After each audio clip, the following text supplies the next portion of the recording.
Halo, Assalamualaikum warahmatullahi wabarakatuh. Bagaimana kabarnya hari ini? Terima kasih yang selalu setia dengerin suara saya, walaupun saya sekarang dijadikan radio. Wah, ya nggak perlu ngeliat muka saya. Terima kasih sekali buat mbak-mbaknya yang ada di luar sana. Dan saya minta maaf buat mbak-mbaknya yang SMS saya tidak kebales, yang inbox tidak kebales, yang DM juga nggak kebales. Saya minta maaf karena dari penuhnya SMS dari 2 HP saya ini full. Dan sekali lagi saya cuma mengingatkan bahwa saya itu adalah salah satu staff agent di Hong Kong sini, dan dimana the first priority bagi saya adalah pekerjaan saya, dan kedua adalah keluarga saya. Jadi kadang-kadang kalau saya tidak bisa mengangkat telepon, saya minta maaf mbak, karena saya sendiri juga takut dipecat don dengan dengerin curhatan walaupun saya buat konten. Kan ini adalah sampingan saja. Jadi saya tidak ingin menerima resiko karena saya kebanyakan konten sampai saya kehilangan pekerjaan saya. Sama dengan kalian semua ya, yang juga konten juga. Jadi kalian tidak ingin dong kehilangan pekerjaan karena kita beratin konten. Jadi buat mbak-mbaknya yang di luar sana yang kadang telepon tidak saya angkat, itu karena sambil tak sambil kerja mbak. Jadi sambil tak sambil kerja. Jadi curhatan ini adalah kerjaan sambilan saya mendengarkan curhatan kalian untuk berbagi cerita. Berkali-kali banyak yang mengatakan bahwa saya itu penyebar aib. Kadang ngeluh aku mbak, dibilangin penyebar aib ya. Sebenarnya aib yang mana sih yang kalian coba katakan sama saya? Dia itu menceritakan keadaan dia. Dia cuma ingin didengarkan, dan mungkin karena saya rekam suaranya dan suatu saat itu menjadi reference buat dia sendiri, bahwa suatu saat dia akan bisa lebih baik lagi gitu loh. Jadi saya selalu bilang bahwa jangan terlalu menghakimin orang lain. Kenapa sih tiap orang yang curhat saya itu tidak pernah memotong kata-katanya? Saya tidak pernah bilang tidak bisa, saya tidak pernah bilang bodoh, saya tidak pernah bilang kata-kata yang menjatuhkan mental. Karena di sini dia itu butuh orang untuk mendengarkan curhatan dia. Jadi bukan, saya tidak bisa menghakimi dia apa yang terjadi sama dia. Dan buat mbak-mbaknya yang di luar sana juga ya harus sabar. Kalau telepon saya ya nggak diangkat ya sabar mbak. Kadang-kadang kalau saat ini saya menunggu telepon tuh nggak ada satupun telepon masuk. Tapi sekali telepon masuk itu ada 5-6 itu barengan telepon masuk. Jadi saya tidak tahu, karena sampean nggak ada waktu, mungkin saya juga nggak ada waktu. Giliran saya ada waktu, sampean nggak ada waktu. Giliran sampean ada waktu, aku nggak ada waktu. Jadi curhatan kita nggak jelas gitu loh. Dan di sini saya ingin fokus buat satu orang benar-benar sampai tuntas gitu loh.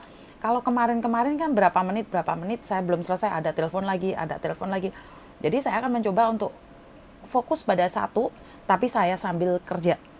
Ini yang pertama. Jadi kalau kalian pingin telepon saya di hari-hari biasa, Senin sampai Kamis, itu biasanya jam 10.30 sampai jam 5.30 itu saya bisa ngangkat mbak. Selebihnya posisi saya di rumah. Jadi kalau saya di rumah, ya kalau suami saya tidak sibuk dan suami saya mengizinkan saya angkat telepon, maka saya akan angkat telepon. Tapi kalau suami saya atau keluarga saya, anak saya kiranya butuh perhatian dari saya, butuh waktu untuk bercanda, jadi saya nggak bisa ngangkat telepon. Walaupun kalian melihat saya online, walaupun kalian melihat saya buat status di Facebook ataupun di YouTube, bukan berarti saya bisa mengangkat telepon kalian. Karena saya sendiri, saya selalu bilang the first priority adalah keluarga saya, dan kedua adalah pekerjaan saya. Jadi saya tidak ingin kehilangan pekerjaan saya tidak ingin kehilangan keluarga saya karena saya butuh konten. Jadi sekali lagi, konten ini adalah sambilan, curhatan ini adalah sambilan saja buat saya. Jadi saya tidak ingin punya efek yang lebih buat keluarga saya. Terus Jumat biasanya adalah waktu untuk saya relax total. Tapi kadang-kadang saya nggak ada kerjaan, nggak ada aktivitas, yo kepingin online, ya saya online, saya kadang angkat telepon juga gitu. Jadi buat mbak-mbak yang di luar sana, saya benar-benar minta maaf kalau saya kadang-kadang tidak bisa mengangkat telepon kalian. Dan khususnya buat yang ada di Indonesia, sekali lagi yang buat ada di Indonesia adalah yang menangani Indonesia pribadi bukan saya. Jadi saya akan berikan nomornya Pak Sandro. Seperti apa dan bagaimana masalahnya di Indonesia sana, karena kalian datanya nggak sama atau gimana. Bentar ya mbak ya. Jadi ya buat yang ada di Indonesia itu jujur bukan saya. Jadi Pak Sandro langsung. Jadi untuk kelanjutannya, untuk selebihnya itu Pak Sandro yang akan menanganinya.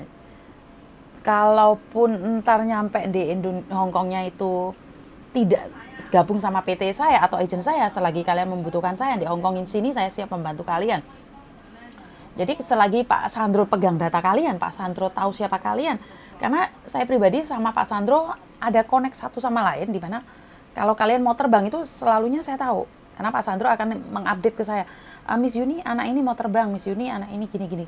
Jadi saya selalu update. Jadi mungkin saya tidak secara langsung berbicara dengan kalian, tapi saya akan tetap mepet kalian, di mana khususnya dari Indonesia tuh saya tidak ingin kalian tuh kena denda 10.000 itu Mbak. Itu yang sangat saya tidak inginkan dari kalian. Kenapa saya sangat berhati-hati sekali buat yang dari Indonesia, untuk lebih fokus ke anak-anak yang di Indonesia dengan mengisi formulir yang harus diisi dan plus swab test. Jadi swab testnya itu tidak bisa disepelekan ya. Kalau kita menyepelekan itu kita sendiri yang akan ketakutan. Nggak tahu harus seperti apa. Kita memang harus fokus pada anak-anak yang baru dari Indonesia untuk datang ke sini agar melakukan swab test. Sekali lagi, kurang lebihnya seperti itu. Yang pengen curhat, sabar ya Mbak ya. Karena hanya kesabaran aja yang bisa membuat kalian tetap tegar berdiri. Kalau kalian hari ini aja nggak sabar, terus gimana? Pesan saya, jangan mudah putus asa. Kalau hari ini ujiannya sangat berat sekali, sebenarnya bukan cuma kamu, semua di antara kita itu sama, punya batu penghalang, cuman yang membedakan adalah levelnya aja, level batunya aja, yang mana lebih kecil atau lebih besar. Tapi dari masa lalu kan kita tidak tahu siapa dia dan seperti apa dia, karena kita harus sama-sama kuat, sama-sama menguatkan satu sama lain.